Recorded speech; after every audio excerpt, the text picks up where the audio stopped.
প্রিয় এসএসসি শিক্ষার্থীরা, তোমরা যারা ২৬ সালে এসএসসি পরীক্ষা দিয়েছো, তোমাদের ২০ জুলাই রেজাল্ট দেওয়ার কথা ছিল, কিন্তু রেজাল্ট প্রকাশিত না হওয়ায় তোমাদের মাঝে এক ধরনের উদ্বিগ্নতা কাজ করছে, টেনশন বেড়ে গিয়েছে।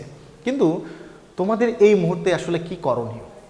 দেখো, তোমরা যারা পলিটেকনিকে অ্যাডমিশন দিতে চাইছো, তাদের এই মুহূর্তে উদ্বিগ্ন না হয়ে ধৈর্য ধারণ করা এবং তোমাদের পলিটেকনিক অ্যাডমিশন প্রস্তুতির স্বাভাবিক যাত্রাকে স্বাভাবিক রাখা। প্রতিদিন অন্তত ২ ঘন্টা পড়াশোনায় সময় দেওয়া। রেজাল্ট দেওয়ার খুব অল্প দিনের ভিতরেই হয়তো ভর্তি পরীক্ষা হবে, সেটা হয়তো ১ মাস পাওয়া যেতে পারে, হয়তো ১.৫ মাস পাওয়া যেতে পারে। এখন এটা নির্ভর করছে কারিগরি শিক্ষা বোর্ডের নোটিশের উপর, কিন্তু একজন শিক্ষার্থীর ১ মাসের প্রস্তুতি যথেষ্ট তার স্বপ্নের ডিপার্টমেন্টে এবং পছন্দের পলিটেকনিকে চান্স পাওয়ার জন্য। এখন ২০ জুলাই যেহেতু রেজাল্ট দেয়নি, তাহলে রেজাল্টটা কবে দিবে? আমরা সর্বশেষ যে তথ্য জানতে পেরেছি ২৭ এবং ২৮ জুলাইয়ের ভিতর, অর্থাৎ আমি যখন ভিডিও বানাচ্ছি এই সময়ের ভিতরে রেজাল্ট প্রস্তুত হয়ে যাওয়ার কথা এবং সম্ভাব্য ৩০ জুলাইয়ে তোমাদের রেজাল্ট প্রকাশ হওয়ার কথা, অথবা ৩১ জুলাইয়ে রেজাল্ট প্রকাশ হতে পারে বলে ধারণা করছি।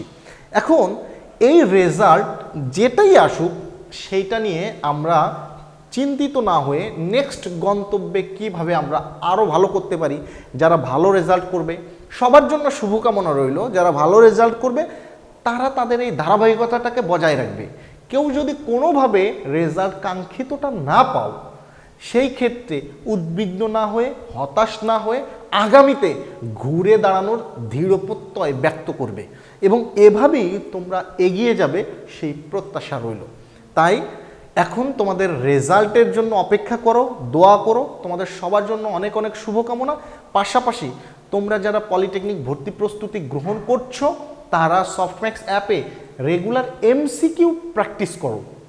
যারা আমাদের ছাত্র হয়েছো বা যারা ছাত্র হও নাই, এমসিকিউগুলো প্র্যাকটিস করো। এই প্র্যাকটিস করার পাশাপাশি যে আমাদের কোর্সে যারা এনরোল করেছো, তারা চেষ্টা করো ভিডিও ক্লাস নিয়মিত করার, লাইভ ক্লাসে যুক্ত হওয়ার, এর পাশাপাশি সাপোর্ট টিচারকে জিজ্ঞেস করে তোমার যাবতীয় কনফিউশনগুলোকে দূর করো। সবার ভালো রেজাল্টের প্রত্যাশা রেখে আজকের মতো এখানেই শেষ করছি। আর তোমাদের যদি পলিটেকনিক ভর্তি প্রস্তুতি নিয়ে কোনো প্রশ্ন থাকে, কমেন্টে জানাতে পারো। নতুন ভিডিও নিয়ে আসছি তোমার জন্য।